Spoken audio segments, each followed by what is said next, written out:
It was a busy day at the Blue Mountain Quarry. The engines had an important order to fill, but it was slow going and they were tired. It was too much work. It was the biggest order they've ever received. There was no way they were going to get it ready on time.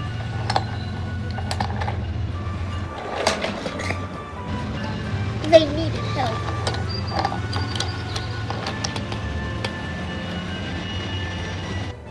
The thing controller knew this, so he made a call. And then dispatched Madge to the Cauliflower Rail. Next day, Hank pulled in to the quarry. Not just the pack, but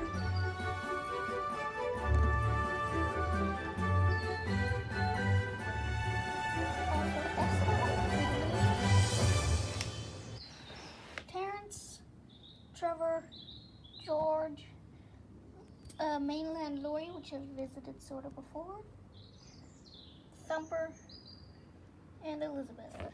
Then Madge came in too fast down a hill. She got a flat and she fell over with Cody on her flatbed.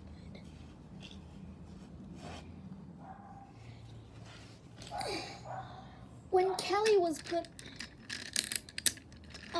back on ground, he quickly went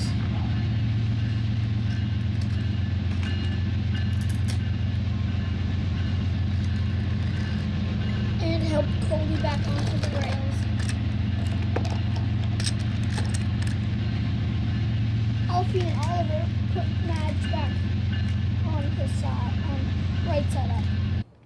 Later, George had to move some blasting equipment, and Sir Handel needed to get through.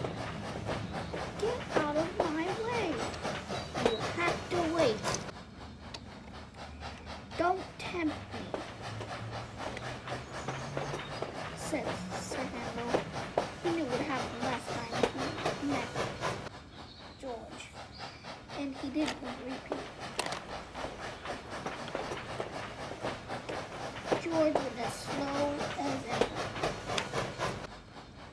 Sir Handel couldn't move from out of the way because blasting equipment is highly explosive, and he didn't want to set off any fires.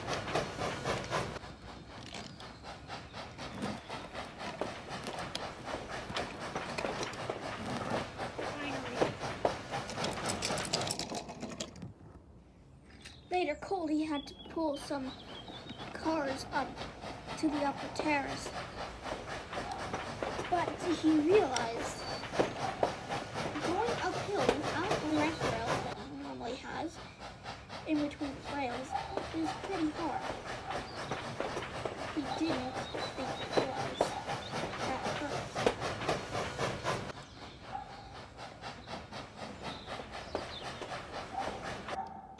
Peter Sam needed Cody's help to bring some supplies up to Merrick. So he went back down the mountain. Then Max and Monty drove over the track. Watch out! Coley said. Max and Monty were totally surprised to hear Coley talking out of the back. What the? Why do you have two faces? Why can't you speak from two ends? Oh, on my mountain railway, we don't have turntables. We pull and push our coaches back and forth. If we go down the mountain, I need to see where I go. That's why I have a face on each end, to always look. How does that work? asked Elizabeth,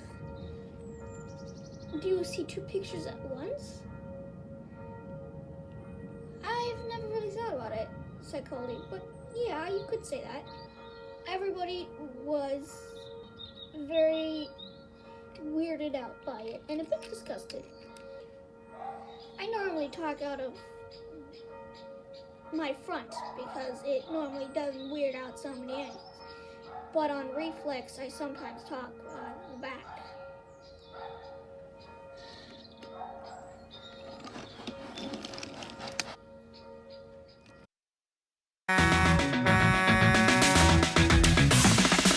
Way up into the mountain, hear the rumble and chop, wheels grinding and growling, and funnels pop.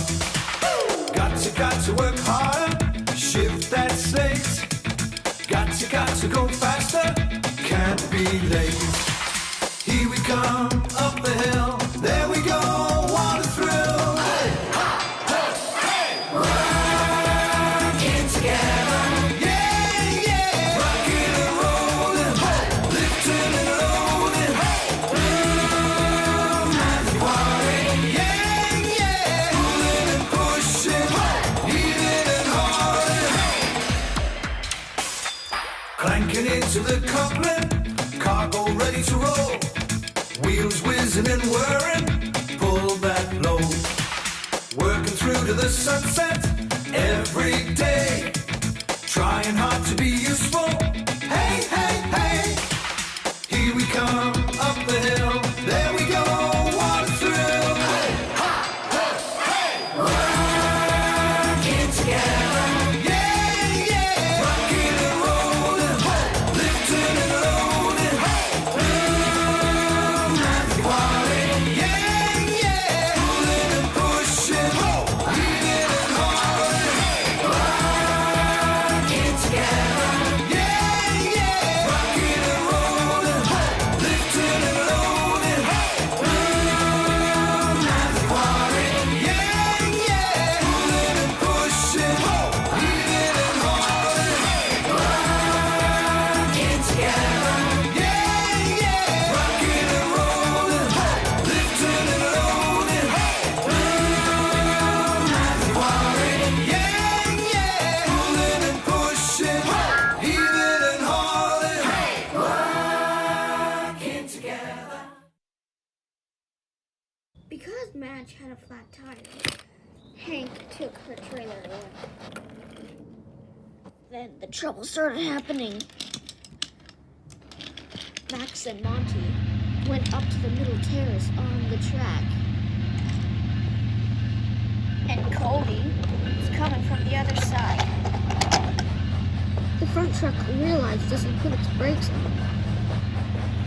But it was too late.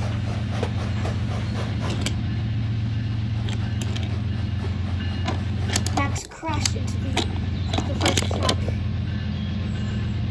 Max then quickly stopped, but Monty didn't know and crashed into Max and made the other truck fall and Max dangle over the edge. Everybody stared on. If Max fell down, it was over. No one dared move except Kelly, who wanted to help Max. She carefully moved to the edge of where Max was.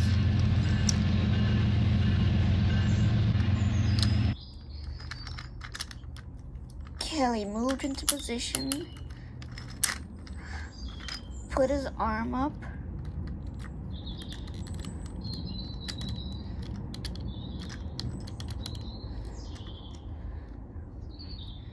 and tried to reach Max.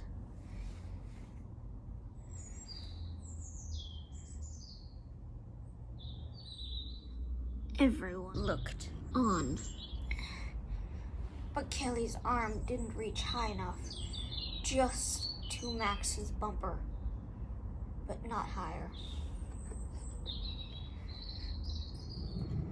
Paxton then had an idea, so he raced to the search and rescue center.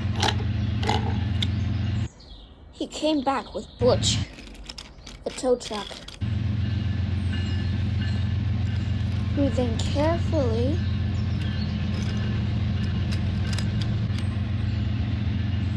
moved on to the truck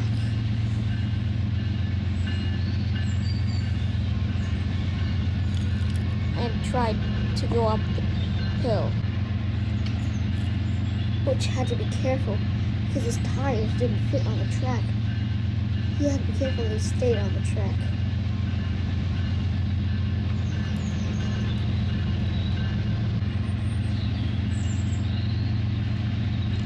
He went over the bridge.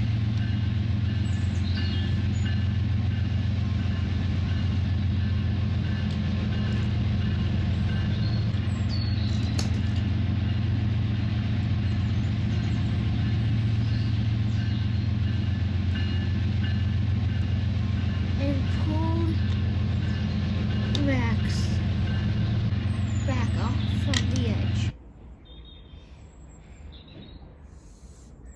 Thank you, Bush. Thank you. No problem. Just doing my job. And he went back to the rescue center. After that, Colby had a word. What do you think you were doing? You destroyed 2 trucks and nearly got yourself thrown off the cliff. It's dangerous. We're at a quarry where blasting happens every day. You could have gotten you yourself or Monty in a serious crash. Back where I'm at the mountain railway, safety comes first. Max then answered with, "This could have happened to anyone. This was pure coincidence." Coincidence? You're not supposed to be on the track.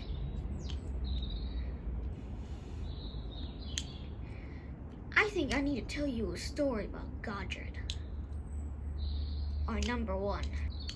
Max then said, "You can stop complaining. This was just a little accident that happened at a random occurrence. There's no problem. No problem that I have, no problem that Monty has, and no problem that you should have. I'm gonna go back to work." Unbelievable. Unbelievable, said Colby. Just unbelievable.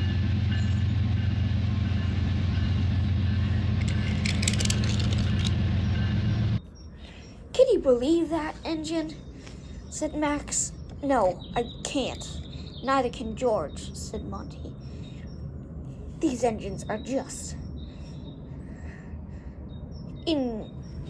indescribable," said George. "First one of them gets me away from where I need to be. Years ago, a story for another day. And now someone complains about your work.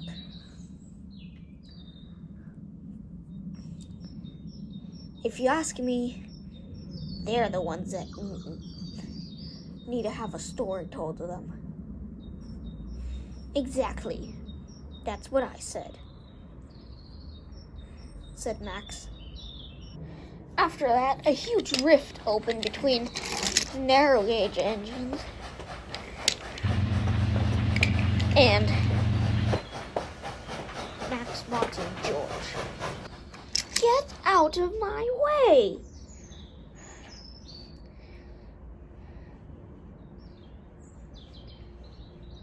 "I need to get through." Let me think about that. No.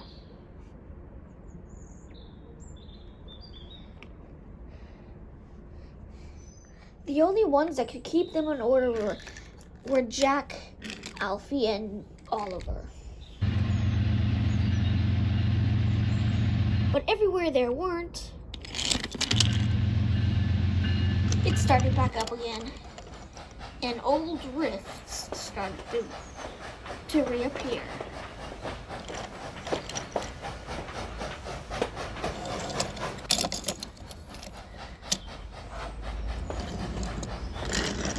think you're going? To get the workmen.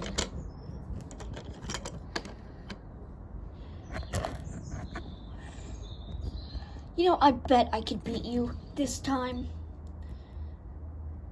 Oh, so you're acknowledging that you lost now, huh? That's a step forward. If that's your handle. You know, you narrow gauge engines, you really think you're the best, but really you're just tiny toy tank engines. We big steamrollers and dump trucks can do anything better. Oh, really? Can you also make trouble better? I think so. Bye-bye. Hey! George had enough of everything, so he, just to annoy the engines, he started going up to the upper high terrace.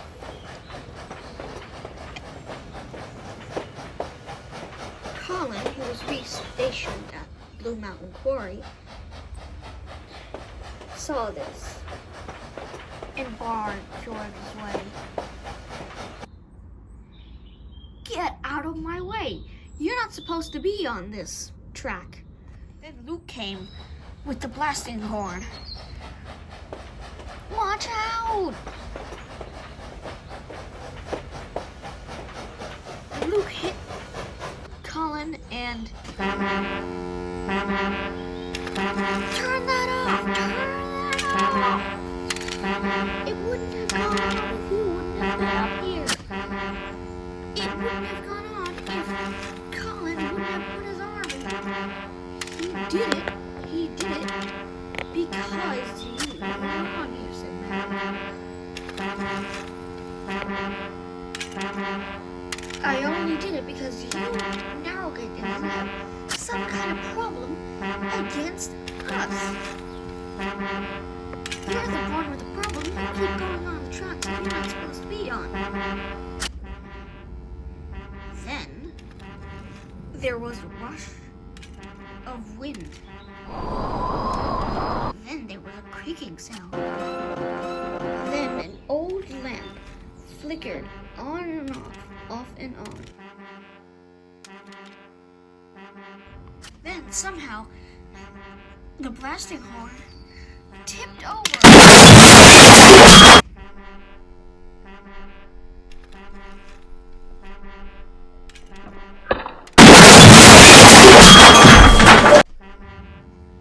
And fell right onto Monty.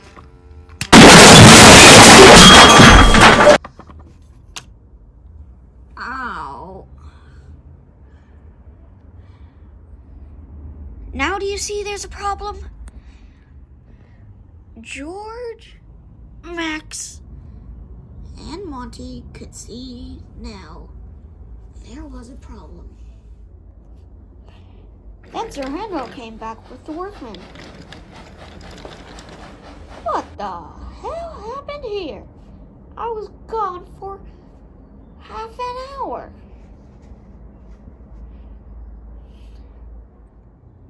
Nelson had to take Monty to the repair yard.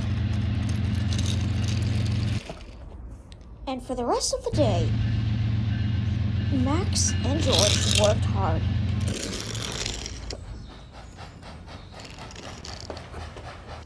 You go first, Sir Handel. Thank you, George.